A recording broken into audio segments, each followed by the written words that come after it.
কি বলে? বোঝা যায় ইসলামকে তারা ভাগ করছে। আবার কিছু নাস্তিক আছে, বুদ্ধিজীবী আছে, তারা বলে রেডিক্যাল ইসলাম, পলিটিক্যাল ইসলাম। ইসলাম তো একটাই, তো পলিটিক্যাল ইসলাম, রেডিক্যাল ইসলাম, সুফিবাদী ইসলাম নামে ইসলামকে ভাগ করার অধিকার তোমাকে কে দিয়েছে? ইসলাম তো ভাগ করা যায় না। আমরা যখন জিহাদের কথা বলি বলে এটা রেডিক্যাল ইসলাম, আমরা যখন কোরআনের আইনের কথা বলি তখন বলে এটা তো পলিটিক্যাল ইসলাম। আর যখন আমরা মসজিদে বসে শুধু তাসবিহ জপি তখন বলে এটাই ঠিক, এটা সুফিবাদী ইসলাম। কি বলে? অর্থাৎ জিহাদের কথা শুনতে চায় না, ইসলামী শরিয়ার কথা শুনতে চায় না, হুকুমতে কোরআনের কথা শুনতে চায় না, চায় শুধু আলেম ওলামা পীর মাশায়েখ মসজিদ আর খানকায় বসে তাসবিহ জপুক। বলে এটাই তো ঠিক, এটা সুফিবাদী ইসলাম। অর্থাৎ আলেমরা থাকবে শুধু হাদিয়া তোফা নিয়া, জিকির ফিকির নিয়া। দেশ কিভাবে চলবে আমরা দেখব, আদালত কিভাবে চলবে আমরা দেখব, ব্যবসা বাণিজ্য কিভাবে চলবে আমরা দেখব। ওরা চায় ভালো মানুষেরা সব মসজিদ আর খানকায় থাক, আর যত চোর চোরটা দুর্নীতিবাজ তারাই সমাজ আর দেশ চালাক। এই জন্য তারা ইসলামকে ভাগ করার চেষ্টা করে, বলে পলিটিক্যাল ইসলাম, রেডিক্যাল ইসলাম, সুফিবাদী ইসলাম। ইসলামী রাজনীতি পূর্ণাঙ্গ ইসলাম নয়, তবে পূর্ণাঙ্গ ইসলামের অংশ। কথা বলে জিহাদ ফি সাবিলিল্লাহ পূর্ণাঙ্গ ইসলাম নয়, পূর্ণাঙ্গ ইসলামের অংশ। তরিকত, তাসাউফ, ইলমে মারিফাত পূর্ণাঙ্গ ইসলাম নয়, তবে পূর্ণাঙ্গ ইসলামের অংশ। কথাটা বুঝার আছে না? পূর্ণাঙ্গ ইসলাম না, পূর্ণাঙ্গ ইসলামের অংশ।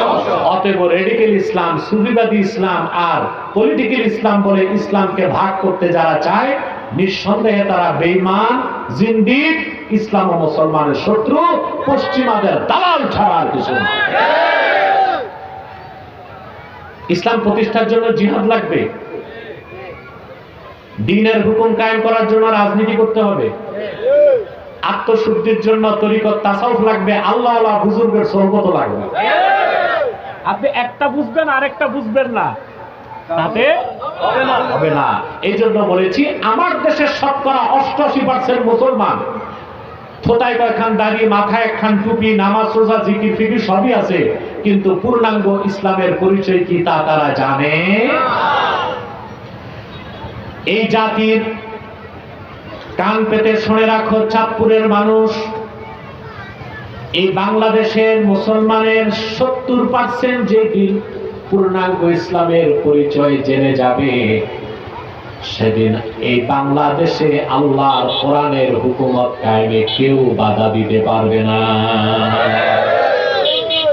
আমাদের দেশে কিছু মানুষ ইসলামী রাজনীতির কথা বলে তরিকত তাসাউফকে বাদ দেয়, আবার কিছু মানুষ তরিকত তাসাউফের কথা বলে ইসলামী রাজনীতির কথা পিটাইলেও বলে না, কথা বলে না। আবার আমার দেশে ওই যে মোটিভেশনাল স্পিচার, স্কলার না স্ক্রু ড্রাইভার, এরা মিঠা মিঠা কথা বলে, জিহাদের কথা, কেতালের কথা বলে না। তাহলে বোঝা যাচ্ছে কোন মাসলাক বা কোন পক্ষই পূর্ণাঙ্গ দ্বীনের দাওয়াত দিচ্ছে না। পূর্ণাঙ্গ আমার কথাটা বুঝাতে পারছি?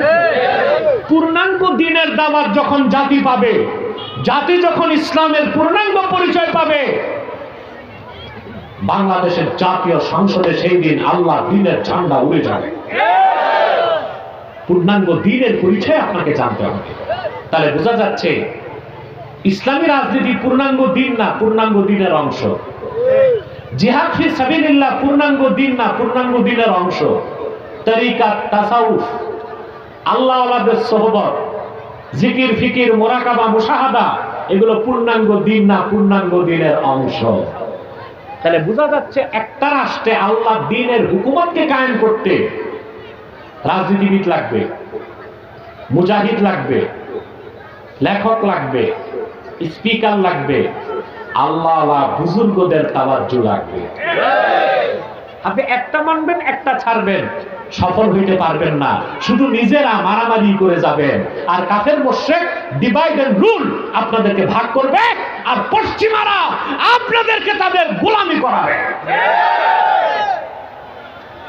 এবার মুসলমান চোখ কান খুলে বুক টান করে দাঁড়ায় যান আর বলেন, আমরা ঐক্যবদ্ধ হয়ে যে নতুন বাংলাদেশ গড়তে চাই, আমরা চাই সে বাংলাদেশ হবে ইসলামের বাংলাদেশ। আগামীর বাংলাদেশ হবে আল কোরআনের বাংলাদেশ। আগামীর বাংলাদেশ হবে আলেম ওলামা পীর মাশায়েখের নেতৃত্বের বাংলাদেশ। নতুবা ধোঁকা খাবেন, আবার ধোঁকা খাবেন। এত রক্ত দিছেন, আবার ধোঁকা খাবেন। 200 বছর আপনাদের বাপদাদাকে ধোঁকা দিছে ইংরেজরা, দেয় নাই?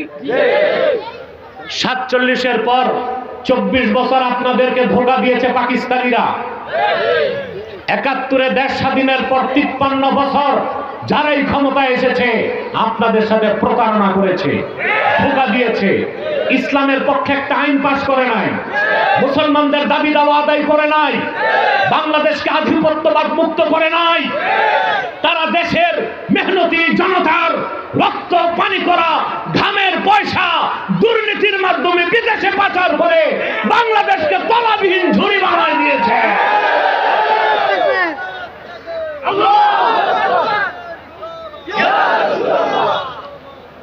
বাংলাদেশ স্বাধীনের পরে মার্কিন পররাষ্ট্রমন্ত্রী হেনরি কিসিঞ্জার বলেছিল বাংলাদেশ হচ্ছে তলাবিহীন ঝুড়ি, বলে নাই? আর আমি বলি এখন বাংলাদেশ ঝুড়িবিহীন তলা। আগে ছিল সব তলা ছিল না, এখন তলা আছে কিচ্ছু নাই। কথা বল, তাই না? দেশের প্রত্যেকটা সেক্টর যারা পালাইছে দেশটাকে ফোকলা করে দিয়ে গেছে। আন্তর্জাতিক মিডিয়াতে সবগুলোতে নিউজ হয়েছে, পালানোর সময়তে এমন ভাবে পালাইছে এক কাপড়ে। আন্তর্জাতিক মিডিয়াতে এসেছে, she has destroyed all sectors of Bangladesh. বাংলাদেশের সবগুলো সেক্টর ধ্বংস করে যখন পালাইছে আর টাইম পায় নাই। এক একজন এক এক দিকে পালাইছে, কেউ স্বামীর বাড়ি, কেউ শ্বশুর বাড়ি, কেউ দাদা বাড়ি, কেউ আটলান্টিক পাড়ি দিয়া বাপেদের বাড়ি। কিন্তু দেশের জনগণের কি হলো? এখন যারা আছে তারাও যে খুব সফল তাও না, কারণ তাদের কোমরের রশি আটলান্টিকের ওপারে, ওখান থেকে তাদেরকে চালানো হয়। তাহলে বোঝা যাচ্ছে আমরা কিচ্ছু পাচ্ছি না, ইসলামপন্থীরা আমাদের ঝুড়িতে শূন্য। তাহলে আমরা আর মানব রচিত তন্ত্রমন্ত্র মতবাদের দালালি না করে আমরা চাই সকল মাসলাক ঐক্যবদ্ধ হতে হবে দিন প্রতিষ্ঠার জন্য। পীর মাশায়েখের নেতৃত্ব লাগবে, আলেম ওলামার পরামর্শ লাগবে, ইসলামী রাজনীতিবিদদের আন্দোলন লাগবে, প্রয়োজনে মুজাহিদরা জিহাদ ফি সাবিলিল্লাহর পথে বেরিয়ে যাবে। আল্লাহর দ্বীনের হুকুমত বাংলাদেশে কায়েম হবেই হবেই হবে। তাহলে পূর্ণাঙ্গ দ্বীনের পরিচয় জানতে হবে না? তাহলে ভাইরা, ইসলামকে ভাগ করা যায় না। আগে ছিল বুদ্ধিজীবী, এখন বুদ্ধিজীবীদের ভাগ নাই, পুরান পাগলের ভাগ নাই, এখন নতুন পাগল কিছু বের হয়েছে, এরা বুদ্ধিজীবী নাম রাখে না। আমি এত ধোলাই করছি বুদ্ধিজীবীদের 2020 সাল থেকে 4 বছর, আর যত বড় বড় বুদ্ধিজীবী সবই তো হারছে আমার কাছে, দেখছেন তো। এখন আর বুদ্ধিজীবী নাম বলে না, বলে রাষ্ট্রচিন্তক। কি বলে? রাষ্ট্রচিন্তক। ওনারা পলিসি মেকার।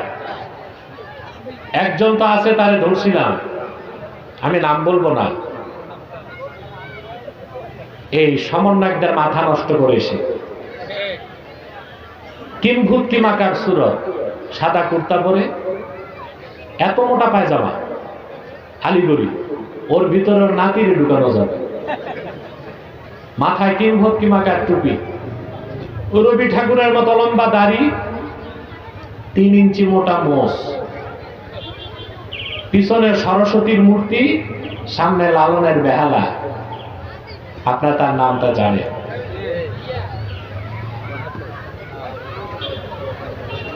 সে বলে আরবের ইসলাম বাংলাদেশে চলবে না। আমি বলেছি নির্ঘাত সে কাফের হয়ে গেছে, কারণ আরবের ইসলাম ছাড়া তো ইসলামই নাই। কথা বলে আমি তাকে বলেছি তার মতো মেয়াদ উত্তীর্ণ গাঁজাখোর বুদ্ধিজীবীর পরামর্শে এই দেশের আলেমরা বাংলাদেশ তৈরি করবে না, তাদের কাছে বুদ্ধি আছে, ঠিক না? এই বুদ্ধিজীবীদের খপ্পরে পড়ে, পশ্চিমাদের দালালদের খপ্পরে পড়ে আমার দেশের অনেক আলেম ও বক্তা নষ্ট হয়ে গেছে। তারা মানুষকে ভুল ইতিহাস শোনায় যে বাংলাদেশে তরবারি দিয়ে ইসলাম কায়েম হয় নাই, সুফি দরবেশরা ইসলাম কায়েম করছে। তো বেটা মৌলবী, তুমি আগে ইতিহাস পড়ো। একজন এমন আল্লাহ বুজুর্গ সুফি সাধক দেখাও যিনি প্রয়োজনে তরবারি হাতে নেয় নাই, দেখাও। যান হযরত শাহজালালের মাজার শরীফ, হযরত শাহজালাল রহমতুল্লাহ মাজারের পাশে জাদু করে তার তরবারিটা রাখা আছে। তিনি শাহজালালকে তরবারি ব্যবহার করে নাই? কথা বলেন। 360 আউলিয়াকে নিয়ে তিনি সুরমা নদী পার হলেন জায়নামাজে। শাহজালালের বগলে ছিল জায়নামাজ, গলায় ছিল তাসবিহ, বুকে ছিল কোরআন, আর এক হাতে ছিল তরবারি। ইসলামের দাওয়াতের মাধ্যমে দ্বীনকে প্রতিষ্ঠিত করতে যখন তিনি বাংলায় এসেছেন, রাজা গৌর গোবিন্দের 20 দাঁত ভাঙতে তাকে হাতে তরবারি ধারণ করতে হয়েছে। অতএব সুফি সাধকগণ জিহাদকে বাদ দিয়া দ্বীন কায়েম করছেন, এই কথা যারা বলে তারা বাঙালি জাতিকে মিথ্যা ইতিহাস শোনায়া পথভ্রষ্ট করতে চায়।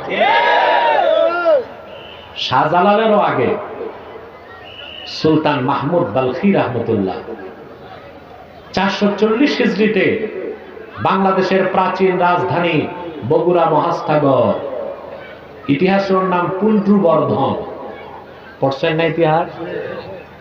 প্রাচীন রাজধানী, ওখানে 440 হিজরিতে তিনি আল্লাহ দ্বীনের ঝান্ডা কায়েম করছেন। 1000 বছর আগে সুলতান মাহমুদ বালখি মাহি সাওয়ার যাকে বলা হয়, বগুড়ার মহাস্থাগরে তার মাজার শরীফ, জানেন না? ওনার বাবা ছিল আফগানিস্তানের বলখ নামক রাজ্যের বাদশাহ। বাবার মৃত্যুর পরে সুলতান মাহমুদ বালখি বাদশাহী পেয়ে তা ত্যাগ করলেন আর ফকিরের পথকে বেছে নিলেন। তিনি সোজা আফগানিস্তান থেকে দ্বীনের দাওয়াত নিয়ে চলে আসলেন বাংলাদেশের সন্দ্বীপে। নদী পথে তিনি চলে গেলেন বগুড়ার মহাস্থাগর। ওখানে হিন্দু রাজা ছিল পরশুরাম। কি নাম ছিল? সুলতান মাহমুদ বালখি যখন দ্বীনের দাওয়াত দিলেন, প্রথম চান্সেই রাজা পরশুরামের স্ত্রী আর মন্ত্রী মুসলমান হয়ে গেছে। ক্ষিপ্র রাজা সুলতান মাহমুদ বালখিকে আঘাত